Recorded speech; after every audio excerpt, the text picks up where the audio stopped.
Every once in a while, someone after my seminar says, I think you talk too much about money, success. And that's not where the good life is. The good life is not just money and success and making a lot of money and doing well financially. And I understand that. I really do. And I have pondered those subjects all these years. And I don't want it to make it seem like just going for money or financial success is where the true values are. They are not. And hopefully in my seminar I've got enough in there to try not to mislead people that I'm just thinking of financial success. But, so Mr. Shoaff said to me, in my opinion, financial independence is a worthwhile objective. He said, here's why.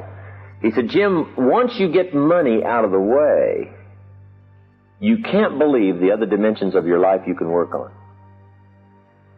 Once you solve the money problem, he said, now you'll have the time, more time, to work on certain other projects of your life that will really start to grow and expand.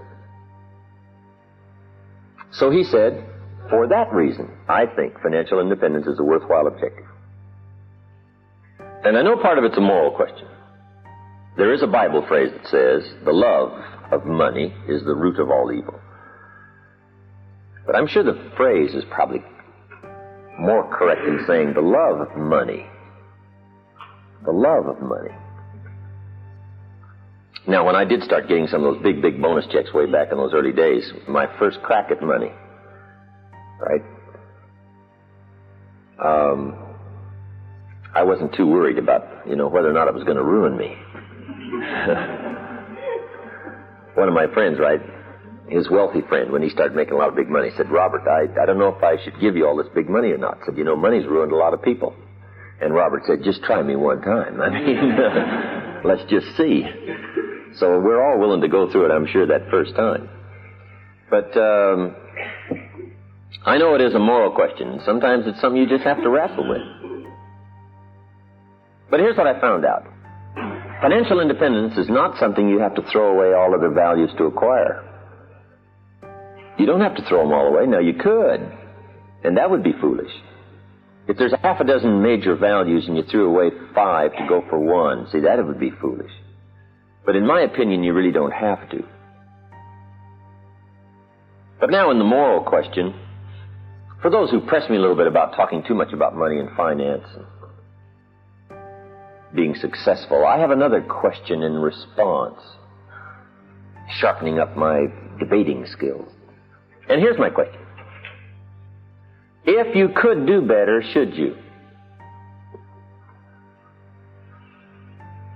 That's pretty good. On my side of the debate, right? If you could do better, should you? Sometimes people use the moral question as an excuse to be lazy and not to improve. Then on the other side, part of it is just the challenge to see what you can become, regardless of what the amount is. A man said to me one time, well, Mr. Rohn, I'm making about $50,000 a year. Isn't that enough? And I said, yes, it's enough if you're bumping your full potential. But if you're capable of $500,000 a year, you're somewhat of a loser. See, it's not the amount that counts. It's the extent of your reach that counts. That's what we want to do. Employ the full extent of our reach, whatever that amount turns out to be. If it's $5,000 a year, wonderful. If you're really extending yourself economically, doing the best you can, and those numbers turn out to be 5,000, wonderful. If it's 50,000, wonderful. If it's $500,000, wonderful. As long as you're extending yourself, your mental, personal capacity to its limit, whatever those amounts are, those are the amounts. Because Mr. Shoaff had this simple philosophy. How far should you go? Answer, as far as you can. How much should you learn? As much as you can. How many books should you read? As many as you can. How much should you earn? As much as you can. How much should you share? As much as you can. What should you accomplish? As much as you can. That's a good philosophy. What could I do in comparison to what I am doing? What could I do to extend my reach? Am I fully employed? Good question. And I think that's the answer to some of the moral question. If you're properly using your 8 hours and you're extending yourself and you're doing your best Whatever that amount is, that's the amount. But financial independence is a worthwhile goal. If you can finally set money aside as being such a major object in trying to accomplish and paying the bills. And Mr. Shove said to me, Mr. Rohn, I think the only way to get money out of the way is to have plenty. So I went for that.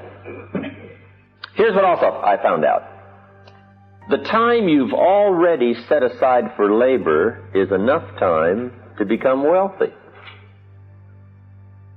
If you're working 8-10 hours a day, that's about it. You can't put in more than about 8 or 10. But see, if you better utilize that 8 or 10, and you double, triple, quadrupled your income, see, that would be okay. Just better utilization of the time you're already spending laboring, just a better use of it.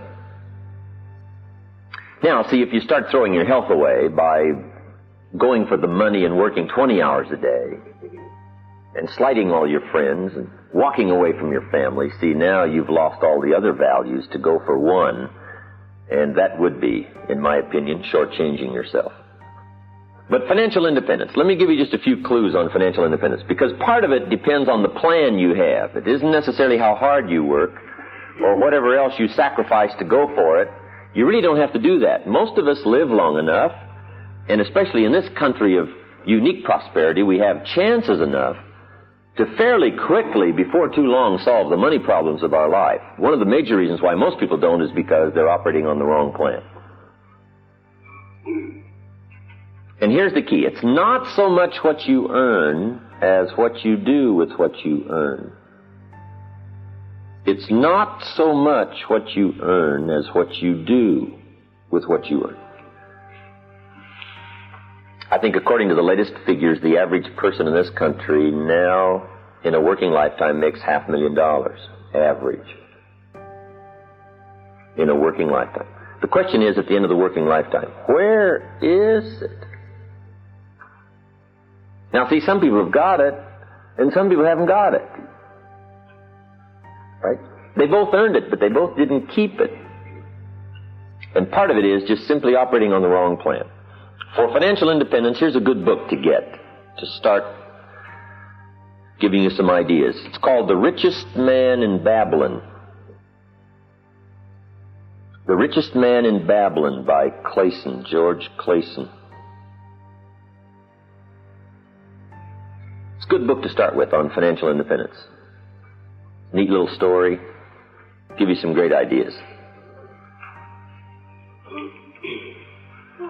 Here's the theme of the book, The Richest Man in Babylon. Learn to live on 70% of your net income. This is just a suggestion plan. Learn to live on 70% of your net income. Now, net simply means after taxes, because that's the only money you get to see anyway, right? Jesus, master teacher, said, pay Caesar first. And in this country, Caesar takes it before we ever see it, right? So, Caesar gets paid. But those were the instructions. Pay Caesar first. Okay? Give Caesar what belongs to Caesar. In translating this into kids' language, we call it the care and feeding of the goose that lays the golden eggs. Everybody's got to be taught the care and feeding of the goose that lays the golden eggs. You don't tear up the goose and divide it up. Guys, I got me a handful of feathers. Say, oh no. Somebody else says, I got me a wing. Say, oh no, poor goose. Right? We won't have a goose very long. You must care and feed the goose that lays the golden eggs. And you say, well, the goose eats too much. Well, that may be true. Maybe we all pay a little too much in taxes, I'm sure. Right? The president is trying to get through the Congress some way to reduce our taxes so the goose won't eat too much. And every goose has an inclination to eat too much, right? So the government spends too much money. The goose is overweight. I understand that. But we're all a little over, right? Everything by longevity tends to get off course. Everything. Everything needs to be corrected. And that's just part of life. The longer something goes, the more tendency it is to eat a little too much, indulge a little too much, try to gather up a little too much power. You know, that's just natural, right? And the government's the same way, right? You hire somebody to be a servant in your house, and now they want to take over. You say, no, I hired you to take out the trash, not to run the house. But sure enough, by longevity, right? People just gather up. You know, more power and whatever. And then it's got to be corrected, put back in place. Everything needs to be corrected. Our diets, our lives, our friendships, marriage, everything tends to get off course. Goes along pretty good and starts to drift. Got to bring it back, starts to drift. Bring it back, starts to drift. That's just part of life. So the goose does overeat. I understand that. And perhaps, you know, we do pay too many taxes. And the government does, you know, spend some of our money a bit recklessly. I understand that. But see, Jesus did say you've got to take care of Caesar. Because part of Caesar's responsibility is to be the goose that lays the golden eggs. We do have to have a society. We do have to have a government, or you have no market. Okay. And among the governments of the world, we do have to protect ourselves. Because somebody's got to pay for the radar. And the Polaris submarines, and the B-52s, and the missiles. Somebody's got to pay. See, I don't mind picking up my share of the radar. You know, and hire somebody to watch it. And make sure they stay over there. You got to do that. So you got to care and feed the goose. Mr. Schoaf taught me to be a happy taxpayer. Now that was a whole new thing for me. Be a happy taxpayer, not a reluctant taxpayer. Okay, you got to care and feed the goose. And in this country, of course, you know, for a portion of our incomes, maybe it's a little too much, but pay it happily anyway. You know, maybe they'll straighten it out and it'll come down a little bit. Or whatever. Just pay it gladly. To know that we've got to have the Army and the Navy and the Air Force and the submarines and the battleships. We've got to have a show of strength. We've got to be a leader among the free world. We really do. And all that's got to be paid for. So I don't mind picking up my share. And everybody ought to pay their share. In my personal opinion, the poorest of the poor ought to pay federal income taxes.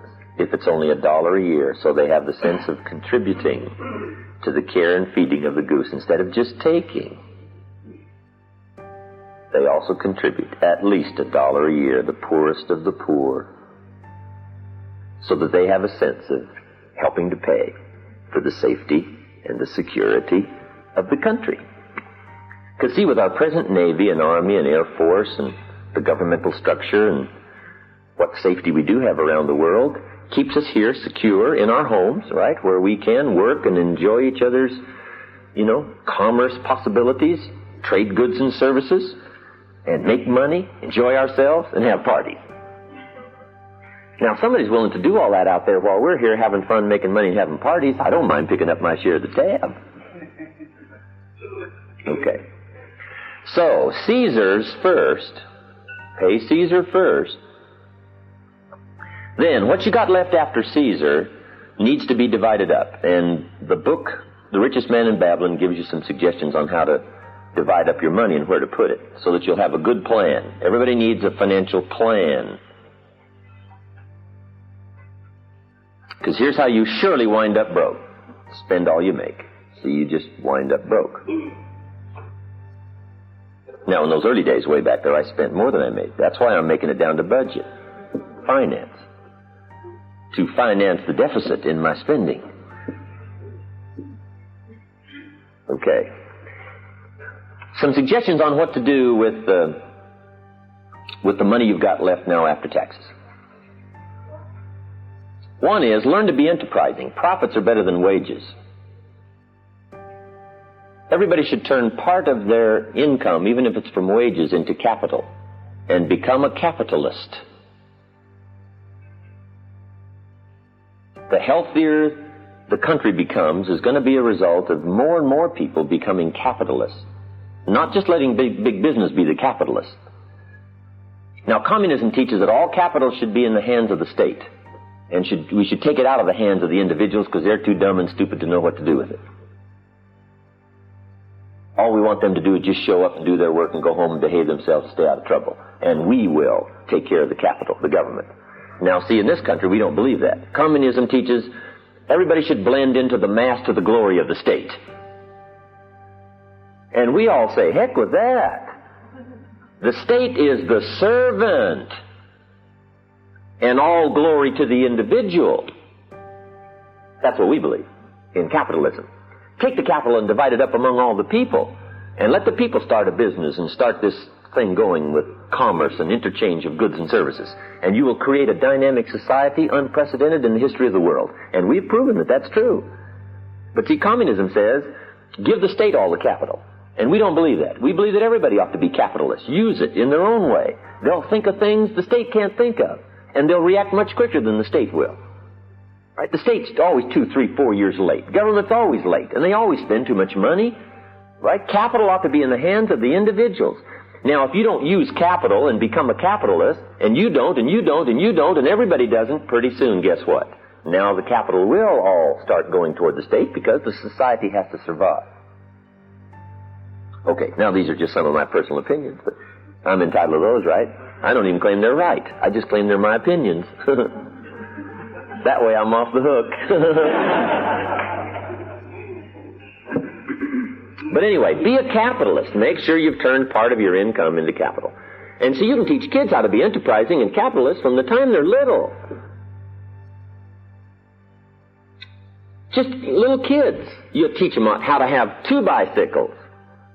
One to ride and one to rent.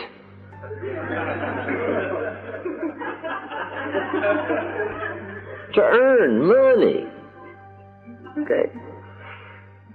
And teach kids how to earn money. Not just get a job. Teach them how to be enterprising. Teach them how to sell. One of the best ways to learn about life is just get out and sell something. And little kids can sell. Teach them how to buy a bottle of soap for $2 and sell it for $3. Right down the street. Your market's next door. You don't have to go very far. Teach kids how to knock on doors. Say, Miss Brown, I got this soap. It's the finest in the world. Teach them how to do that. And then teach them all the advantages of being a kid. Some people will buy from you just because you're little. They will. It's an advantage. And the littler, the better. So you teach them how to be little. And you've got to hurry because you won't be little forever, right? Get out there and take advantage. Right? So a little kid knocks on the door and says, Miss Brown, I've got this soap. It only costs $3 and it's the best there is. And I'm your neighbor. I can take care of you. You should buy it. And besides, I'm little. Miss Brown says, hey, I appreciate you coming by. That's really nice. I appreciate that. But look, I've already got plenty of soap. Little kid says, well, let me come in and check. See, kids don't mind doing that, right? I mean, they know how to overcome objections. You don't need to give them classes. They're incredible.